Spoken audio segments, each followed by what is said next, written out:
کیونکہ جو حق کے بارے میں مخلوق کی ملامت کی پرواہ کرتا ہے وہ مداحنت سے بڑھ جاتا ہے. مداحنت جسے کہیں کہ آدمی حق کو چھپائے مخلوق کو راضی کرنے کے لیے. ایک مداحن ہے کہ حق کو چھپاتا ہے مخلوق کو راضی کرنے کے لیے, اور ایک مخلص ہے جو حق کو واضح کرتا ہے خالق کو راضی کرنے کے لیے. حق کو واضح کر دیتا ہے اس لیے خالق کو راضی کرنے کے لیے. ہاں وہ مخلص ہے, وہ مخلص ہے جو حق کو واضح کر دیتا ہے خالق کو راضی کرنے کے لیے. اور وہ مداحن ہے جو حق کو چھپا دیتا ہے مخلوق کو راضی کرنے کے لیے.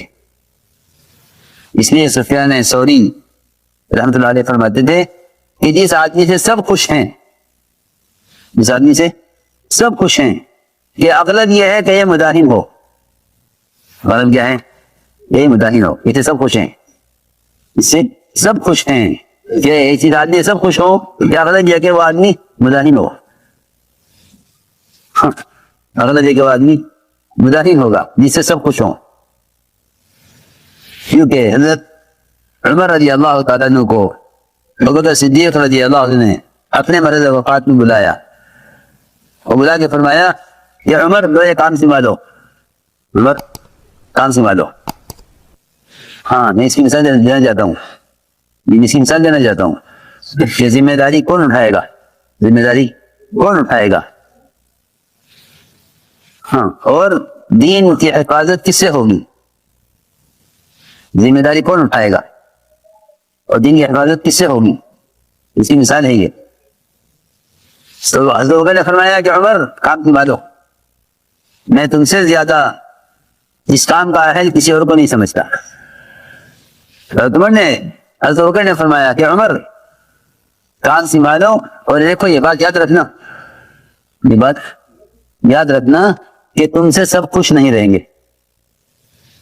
تم سب خوش نہیں رہیں گے. سنو غور سے بات, تم سے سب خوش نہیں رہیں گے, یہ فرمایا ساتھ میں کہ لو عمر یہ کام سنبھالو, اور یہ بات یاد رکھنا کہ تم سے سب خوش نہیں رہیں گے. کیوں؟ اس لیے کہ تم ایسے آدمی نہیں ہو جو لوگوں کو راضی کرنے کے لیے اللہ کو ناراض کر دو, اس میں ایسا آدمی نہیں ہے. سب خوش نہیں رہیں گے.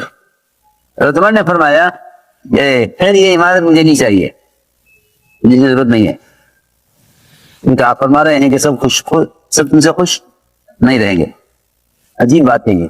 اس جملے کے اندر یہ بتلانا تھا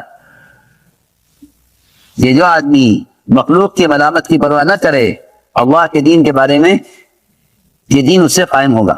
جب مخلوق کی ملامت کی پرواہ کرے گا وہ حق کو چھپا دے گا, کہ اگر یوں کہوں گا تو لوگ یوں کہیں گے, اگر یوں کروں گا تو لوگ یوں کریں گے. جی یہ ہوتے ایمان والے جو اللہ کے دین کے بارے میں کسی کی ملامت کی پرواہ نہیں کرتے.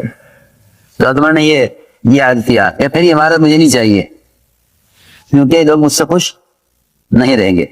تو ابوبکر نے فرمایا کہ عمر تمہیں عمارت کی ضرورت نہیں ہے, بلکہ عمارت کو تمہارے جیسے آدمی کی ضرورت ہے. عمارت نہیں چاہتے, عمارت تمہیں چاہتی ہے. اس کام کو تمہارے جیسے آدمی کی ضرورت ہے. جی ہاں, اشدہم فی امر اللہ عمر, اللہ کے دین کے بارے میں عمر سب سے زیادہ سخت ہیں. تو سخت آدمی چاہیے. کیا سختی؟ یہ سختی کا مطلب ظلم کرنا نہیں ہے, سختی کا مطلب ہے حق پر جمنا. سختی کا مطلب حق پر جمنا, یہ حق پر جمنا والا چاہیے. تو یہ حضرت ابوبکر نے فرما دیا تھا کہ تم سے سب خوش نہیں رہیں گے. میں نے ایک مثال دی ہے, اس مثال پر دین کے سارے احکام آئیں گے. یہ نہیں کہ یہ تو حضرت عمر کی بات ہے, یہ تو حضرت یہ بات نہیں ہے.